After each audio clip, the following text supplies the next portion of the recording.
Hari Om students, I hope you all are going through all the video lectures that I have shared till now, and I hope it's helping you in understanding the concepts. But still, if you're finding it difficult anywhere, just let me know so that I can work on that. And being at home, you must utilize this time. Today we are going to continue the same chapter, that is electricity. And till now we at least understood the meaning of electric charge, electric current, potential, circuit and the components. Today we are going to the next topic, that is Ohm's law, where we'll see how the electric current and potential difference are related with each other, and we'll also understand some terms related with the Ohm's law. So let's start the class. Let's start now. We'll talk about Ohm's law and the terms related with the Ohm's law. So very first we need to understand the Ohm's law concept. So you can see the diagram very first. So there is a conductor, and that conductor is connected with a battery with voltage V. So one end of the conductor is connected with the positive of the battery, so that is at high potential, and another end of the conductor is connected with the negative of the battery, and that end is at the low potential. So between the end of the conductor there is a potential difference, and we know once there is a potential difference the current will flow in the circuit. Now based on this, Ohm's law has given the relation between this current in the circuit and the potential difference we have given to the conductor. And it simply says that the current that will flow in this conductor will be proportional to the potential difference across the ends of the conductor. Means if you increase this potential difference, means if you increase the voltage, the current will also increase. If you decrease the voltage, the current will also decrease, and they are having a linear relationship, so they are proportional to each other at a given temperature.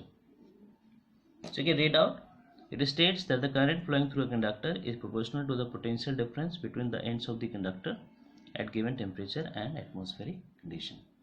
So this is the simple definition and the meaning of the Ohm's law. It is understood if the voltage will increase more and more, electric energy will be given to the charges and more current will flow, and if the voltage will decrease more, or the energy will also decrease and the current will also decrease in the circuit. Okay, this is a simple statement given by the Ohm. Next we have derivation. So Ohm's law has the derivation and equation. So you can see we understood current is proportional to potential difference, so we can say I is proportional to V, or we can say opposite also, that is potential difference is proportional to I, and both are true. We will justify and prove it later on in the lab also. So if you modify this equation, what will get? V is equal to IR. We know we replace the proportional by equal to sign, we get a constant, and the constant we are getting here is R, which is also called resistance. We'll talk about resistance later on. So very first we got the final equation, V is equal to IR, which is the equation of the Ohm's law, where V is the voltage or potential difference, R is the resistance, and I is the current. So this is a very important equation we have in this chapter, electricity. Next we have the topic resistance. Let's understand the meaning. So in general the meaning of resistance is to resist. So any conductor has the ability or the property to resist the flow of current, and that property is called its resistance.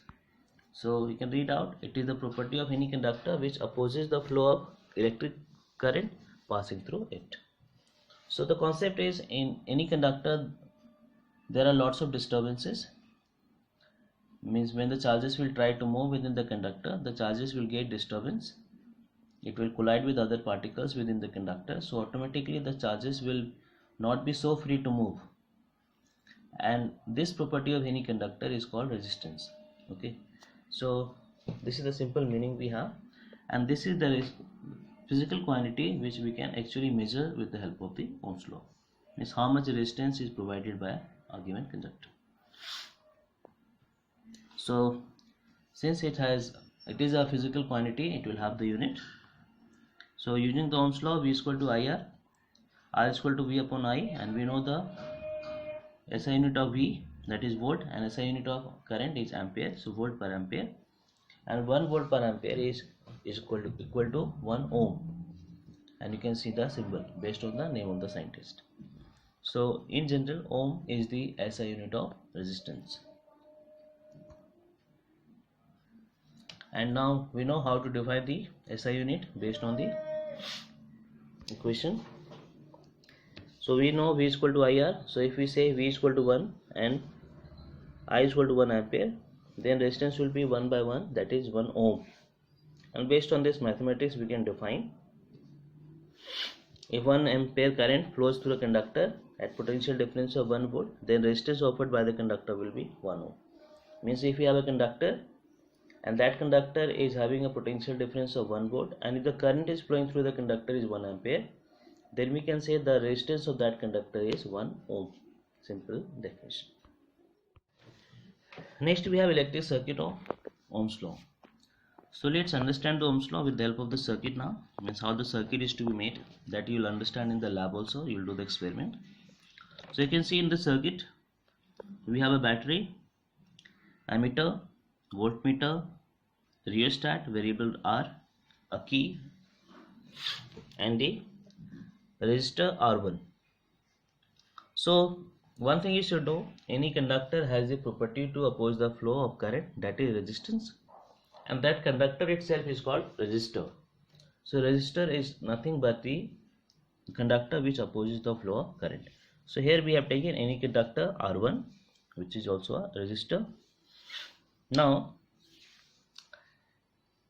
if in this circuit we'll change the resistance, then we know with the change in resistance the current will also change. So with the help of rheostat we can change the resistance, that will change the resistance in the entire circuit, and hence the entire current will be affected, because we know V is equal to IR or I is equal to V upon R, means current is related with the resistance, and I is inversely proportional to R, means if the resistance will decrease, current will increase, and vice versa. So once we make the circuit and with the help of rheostat we change the resistance, so automatically the current in the entire circuit changes. Now next thing, Vxy is equal to IR1. Now if you see the resistor R1, for this resistor we can apply the Ohm's law, that is Vxy. Vxy nothing but the potential difference across R1. So you can see X will be at one potential and Y will be at another potential. So difference will be Vxy, for example. So according to Ohm's law, it will be I into R1. Or we can say Vxy is proportional to I. So for this resistor, Vxy is proportional to I, and this will verify and prove in the lab. So what is to be done? You'll keep changing the resistance of the circuit with the help of rheostat. So it is understood from the equation, if the resistance will change, the current will also change in the circuit, and if the current will change in the circuit, then potential difference across R1, that is Vxy, will also change. So finally with the change in current, the potential will change. So what we'll do in the lab, we'll take different reading. So we'll keep changing the resistance, so automatically the voltage, that is Vxy, will change, current will also change, and different readings to be taken. So automatically we'll get lots of reading, and after taking the reading we'll go for some mathematics and graph. So if you compare the equation of the line y is equal to mx, you must be knowing it. In the mathematics we know this. And if you see the Ohm's law, V is equal to IR, these two equations are same. Y is equal to mx and V is equal to IR, they both are the equation of a line. So it is understood, if we plot the graph between V and I, like for the equation of line, if you plot the graph between y and x, what you get? A straight line where m is a constant. and that constant you calculate with the help of the slope. So once you calculate the slope of that line, you basically get the constant m. Same like for the Ohm's law, if you plot the graph between V and I, you'll get a straight line. Yes or no? So if you plot a graph of voltage versus current for a given conductor, then we must get a straight line. So since Vi is equal to IR is a equation of line, so once we plot the graph between V and I, we must get a straight line. So overall the concept is for R1 resistor given here, we'll try to verify the Ohm's law. So we'll keep changing the resistance in the circuit with the help of rheostat. So automatically the current will change in the circuit and voltage across R1 will change. So we will get different readings of the current and voltage across R1, and hence we can plot the graph. So one thing is to take care, overall in the circuit we are not going to change the voltage of the battery. So battery is fixed volt, so we are not going to change the battery or change the voltage of the battery, that will disturb the circuit. So we'll just change the resistance in the circuit with the help of rheostat, and automatically we'll get lots of reading. So let's see now the graph of the Ohm's law. So the topic we have slope of Vi graph. So once we plot the graph between potential difference and current for a given conductor, you must get a straight line, and this straight line simply proves that Ohm's law is valid. So if you don't get a straight line, means Ohm's law is not valid. Okay, now next thing we know, if you see the next graph, it is just an example. So if you plotted a graph, the voltage is 2468 volt, the current is 0.1, 0.2, 0.3, 0.4 ampere. So once you plotted the graph, we get a straight line. Now we know how to find the slope of the graph. So just take an example. Slope of this graph will be what? R will be equal to del V upon del I, where del V is the change in voltage and del I is the change in current. So along Y we have voltage, along X we have current. So once we find the ratio of this voltage and current, what we get? So we have taken example, if we take the 4 volt, then current is 4.2 ampere. So if you find the slope of this, what will get? 4 minus 0 and 0.2 minus 0, that is 4 upon 0.2, that is 20 ohm. So if you find the slope of the graph taking any triangle, you will get the same answer. So if we have a Vi graph, and if you find the slope of this graph, that is del V upon del I, according to Ohm's law we know V upon I is resistance, so the slope of the graph will give you resistance. So with the help of the graph we can actually find out the resistance of the conductor, which we have used in the circuit. So this is example given to you. And if we have IV graph, IV means we'll plot the current along Y and voltage across X, just opposite.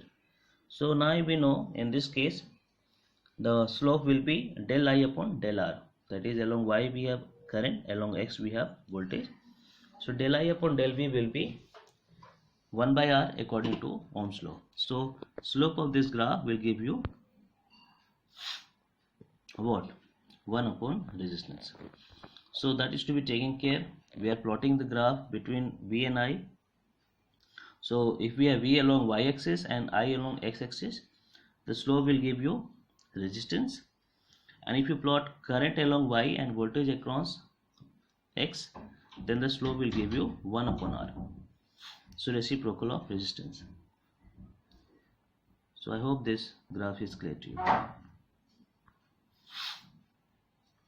Now important note, very important that you should know, that is Ohm's law is valid only for ohmic conductor, that is copper, silver, aluminum, etc. So you should know this law is not valid for all the conductors. So only those conductors in which the law is valid, they are called ohmic conductor. You should know. So examples, but most of the conductors are ohmic. So Ohm's law is not valid for non-ohmic conductor, that is semiconductor, diodes, thermistor, etc. So there are some examples which are there in which the law is not so valid. Means if for this conductor, that is non-ohmic conductor, if you plot the graph between V and I, you will not get a straight line. Means V is not so proportional to the current, or I is not so proportional to the voltage in non-ohmic conductor. This is just for the information. So if you plot VI graph for non-ohmic conductor, will not get a straight line. Next we have factors affecting resistance of a conductor. So how the resistance can be affected and how the resistance can change. So what things will decide the resistance, that we are going to see. That is a very important topic we have. So very first we have resistance is proportional to length of the conductor, that is R is proportional to L. So the concept is, if we increase the length of the conductor, the resistance will also increase. So briefly we can understand in this way, if you increase the length of the conductor, then the charges have to travel more and more. So more and more disturbance will be there. So automatically the resistance will increase. So more length, more resistance. Resistance is inversely proportional to area of cross section of the conductor. That is, if the area of the conductor will increase, the resistance will decrease. They are inversely proportional to each other. So this is to be understood in the way that if the area of the conductor, that is the cross section of the conductor, or the thickness of the conductor, if it will change, then we believe that more and more space will be created and the charges can move freely and the disturbance will be less. So more area, less resistance. So you can see the diagram also.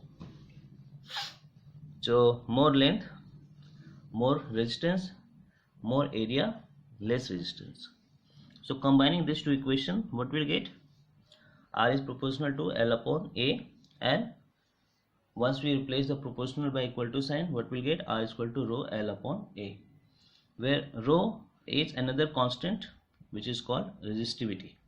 We'll talk about this also. So we got another equation based on the resistance of the conductor, which is related with the length and area of cross section and a constant called resistivity.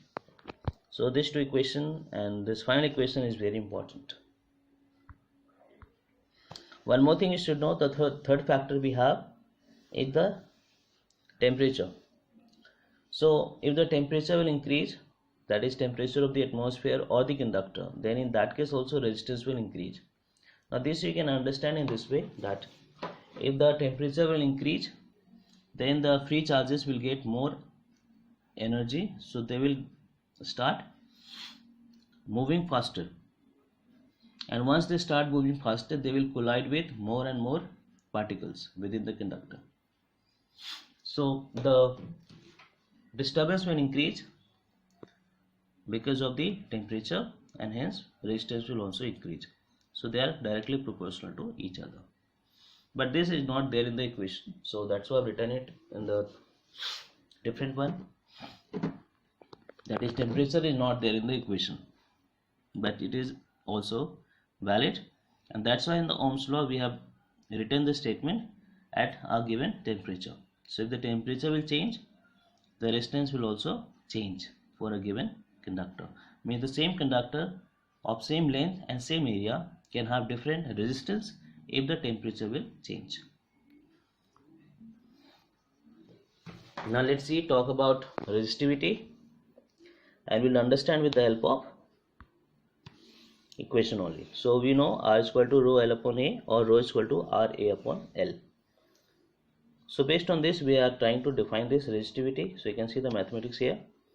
So let's take an example. If the length of the conductor is 1 meter and area of the cross section is 1 meter square, then if you put this value, what will get? Rho is equal to R, because area is 1 meter square and L is 1 meter. So 1 by 1 is 1. So finally rho will be equal to R. This is the concept of resistivity. Means if you take any conductor whose length is 1 meter and the area of the cross section is also 1 meter square, then whatever resistance will be given by that conductor will be its resistivity. Okay, so based on this definition is given here. Resistivity is the resistance of a conductor of length 1 meter and area of cross section 1 meter square. And you know, if the length is 1 meter and area is also 1 meter square, then this is nothing but a cube. This is possible only with the cube, you know. So in general we can say the resistance offered by a conductor which is in the form of a cube will be its resistivity, but we are talking about a solid conductor. So the diagram you can see, so there is a solid conductor, the length is also 1 meter, so every side is 1 meter. So it is understood the length is 1 meter and the area of the cross section is also 1 into 1 meter square. So any cube that will provide resistance will be its resistivity. So if you have to find the resistivity of any conductor, convert that conductor in the form of a cube and find out the resistance. So resistance and resistivity are related, but they are not same thing. Okay, one more thing is added here, at a given temperature, because we know the resistance get affected with the temperature. So even when we find out the resistivity of a conductor, we talk about a particular temperature. So let's see the SI unit of resistivity, and we know how to find out. R is equal to rho L upon A, rho is equal to RA upon L. So we know the SI unit of resistance is ohm, and area is meter square, and length is meter. So meter square and meter, so 1 meter will be cancelled. So finally we are left with ohm meter. So ohm meter is the SI unit of resistivity. So factors affecting resistivity. So one thing is the materials, that is different conductors like copper, silver, iron, aluminum, etc. will have different resistivity. That is understood. Like if you take the copper and convert it into a cube of 1 meter length, then its resistance will be something. We take the silver and convert the silver into a cube of 1 meter length on the side, then the resistance given by the silver will not be the same as the copper. So every material will have its own resistivity. Okay, next we have temperature. So it is understood if the temperature will increase, the resistivity will also increase. So resistivity is proportional to the temperature. So these are the only two factors which basically decide the resistivity. So since resistivity is already defined for a unit length and unit area of cross section, so that is resistivity is not depending on the length and the area. So it is only two factors, the materials and the temperature. So you can see the examples, table is given, different material is having different resistivity at a particular temperature. So these values which are given, it is at the room temperature.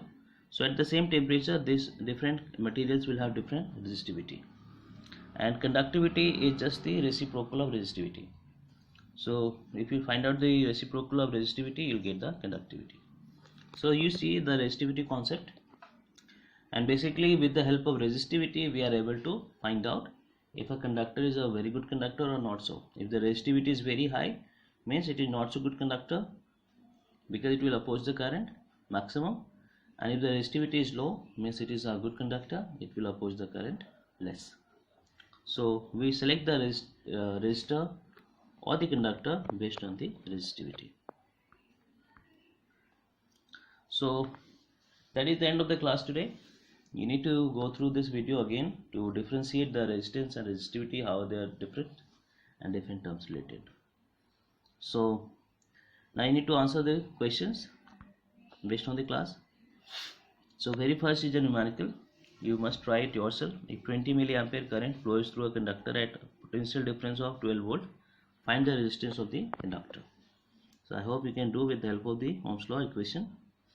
Second one, a conductor having resistance of 5 ohm is connected with a battery of 20 volt.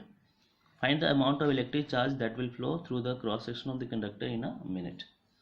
So now you got the concept of Ohm's law and the charge concept we have done previously. So let's see if we can relate and get the answer. And third one, write any 3 differences between resistance and resistivity. So just see if you can find out 3 differences. Otherwise, write the doubts, we'll discuss in the live session. So thank you for today. Must go through this topic again and revise properly, and any doubts you must write down. Thank you.